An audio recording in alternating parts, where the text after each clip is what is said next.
For more than 5 years, a family has been searching for answers.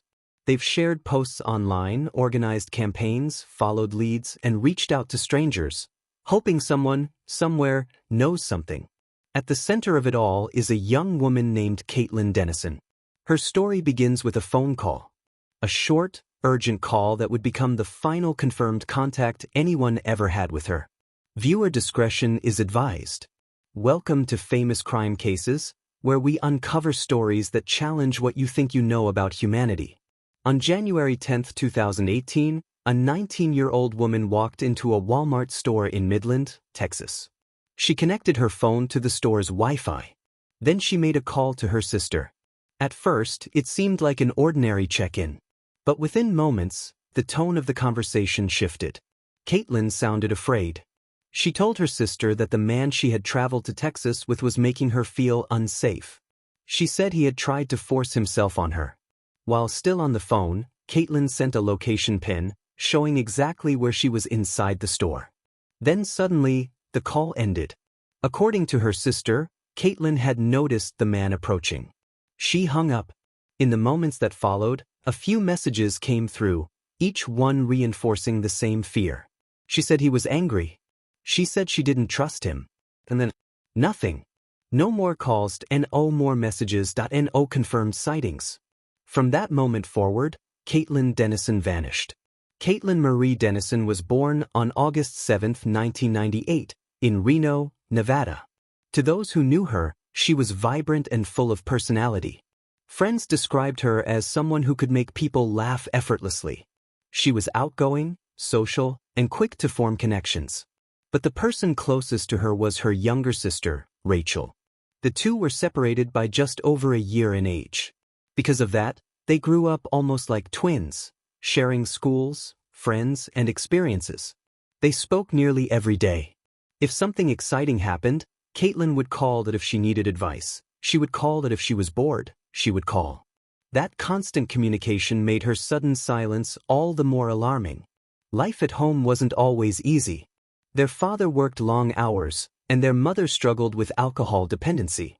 Because of this, Caitlyn often stepped into a protective role within the family, especially toward her siblings. She carried responsibility at a young age. Despite those challenges, she maintained a strong social presence and remained deeply connected to the people around her. She also had a very distinctive appearance. Caitlyn had multiple tattoos, including small designs on her fingers and wrists. She often wore bold rings and had several piercings, nose piercings, stretched earlobes, and sometimes a septum ring. Her style made her recognizable. But beyond her appearance, there were deeper struggles. At certain points in her life, Caitlyn battled depression. Those struggles left visible marks, but according to her loved ones, they were only one part of who she was, not the whole story. What people remembered most was her energy, her humor, and her ability to connect with others. Sometime in 2017, Caitlyn met a man. Exactly where they met has never been clearly established. Some reports suggest it may have been at a club. Others mention a fast food restaurant in Reno. What is known is that the two stayed in contact for several months. But there was one major problem. Caitlyn never told her family his name. She never showed them a photo. The only detail she shared was that he worked as a truck driver, likely connected to the oil industry in Texas. That lack of information would later become a major obstacle in the investigation. In early January 2018, Caitlyn made a sudden choice. She decided to travel to Texas to meet this man. Before leaving, she gathered personal belongings she had stored at a friend's house, clothes, makeup, and other essentials. She told her sister about the trip. But she also made an unusual request. She asked Rachel not to tell the rest of the family. Why she made that request has never been fully explained. On January 9, 2018, Caitlyn boarded a flight from Reno to Midland, Texas. She arrived around midday. Investigators believe the flight likely included a layover, possibly in Las Vegas or Phoenix. There were also reports suggesting she may not have had formal identification with her during the trip. While uncommon, airlines can sometimes verify identity through alternative methods for domestic travel.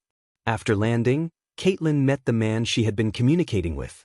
Authorities believe she spent that night in his RV, located in the West Odessa area, a region known for temporary housing tied to oil field work. By the afternoon of January 10th, Caitlyn had been in Texas for less than a full day. At some point, the RV was moved to another location. That same day, they stopped at a Walmart on North Midland Drive. Inside that store, Caitlyn made the call that would become the last confirmed contact. After leaving Walmart, investigators believe they visited at least 2 other locations. A Domino's Pizza in Odessa, a local adult club where Caitlyn may have been seeking employment. After that, the trail goes cold. 2 days later, Caitlyn's family reported her missing. On January 12, 2018, her sister and father filed a report in Reno. But it quickly became clear that the most critical events had taken place in Texas. The case was transferred to authorities in Midland. Investigators were eventually able to identify and locate the man Caitlyn had traveled with. He was interviewed. His explanation was simple. He claimed that Caitlyn had left on her own. According to him, she packed her belongings during the night and walked away while he was asleep. He said he didn't know where she went. As the investigation unfolded, several challenges emerged. One of the most significant involved surveillance footage. Caitlyn had been confirmed inside Walmart. But by the time investigators requested the store's security footage, months had passed. The footage had already been deleted. The same issue occurred with airport cameras. Without flight details, footage that could have shown her movements was lost. These missing pieces of evidence may have held crucial answers. Caitlyn's phone activity also presented challenges. She frequently used prepaid services and relied on Wi-Fi rather than traditional cellular networks. This made it difficult for investigators to track her movements through phone records. At one point, a woman came forward claiming she had given Caitlyn a ride. Authorities considered the sighting credible. But where that ride ended has never been publicly clarified. Months after her disappearance, a video began circulating online. It showed a distressed young woman ringing a doorbell in the early hours of the morning. She appeared frightened and disoriented. Some believed it could be Caitlyn, but investigators later confirmed it was not her. The woman in the video had escaped a separate situation and was seeking help. For Caitlyn's family, it was a brief moment of hope, followed by more disappointment. Over time, authorities confirmed several key details. The man Caitlyn traveled with has been identified. He worked in the oil industry. A Ford F-250 truck was associated with him. However, many questions remain unanswered. In 2020, the case received renewed attention from a Texas Ranger. A lot of people are asking us to make a video with more details because they don't have a Facebook page, so that's going to be this video. Caitlyn has these 2 tattoos on her 4th finger. She is the letter M, and then above it, an alien head. On her other finger, she has this zodiac sign. She would always wear big rings like this. On one of her wrists, she had the Eye of Horus, as well as these little stars. On her other wrist is the Libra scales. Caitlyn also has stretched lobes, a second ear piercing, a nose piercing on each side, and sometimes wears a septum. She was also known for wearing the little tattoo choker. This is also Caitlyn's natural hair color right here, but she usually bleached it. This photo is Caitlyn without makeup. This shows Caitlyn with heavy makeup as well as her nose piercings that she would wear. She has a freckle right below her lip. In 2024, a major search operation was conducted in Midland County. Law enforcement searched a specific area of land using K-9 units. Despite the effort, no remains were found. Today, Caitlyn Dennison has been missing for years. Her case remains unsolved.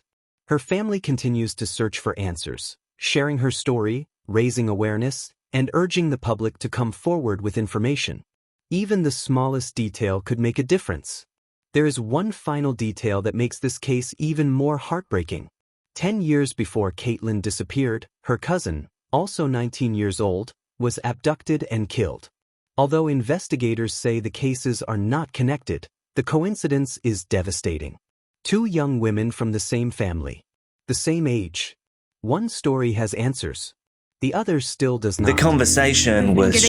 We've been getting a lot of messages about what you guys can do to help us in our search for Caitlyn, so here's a couple things that would really help us out. The first and most important thing you can do to help us is donate and share our GoFundMe. We rely on the public's donations to be able to hire outside help, pay for ad space, and other sort of testing. The next thing you can do is follow our Facebook page, Find Caitlyn Dennison. It has all of the information that we know, as well as our own personal tip line and email. It also has the link to the GoFundMe. It's been over 5 years since we've seen or heard from Caitlyn, but we're not giving up. What happened after that phone call inside Walmart? Where did Caitlyn go? And who knows the truth? Until those questions are answered, this case remains open, and a family continues to wait. If you found this story meaningful, consider subscribing to Famous Crime Cases for more real-life investigations and human stories.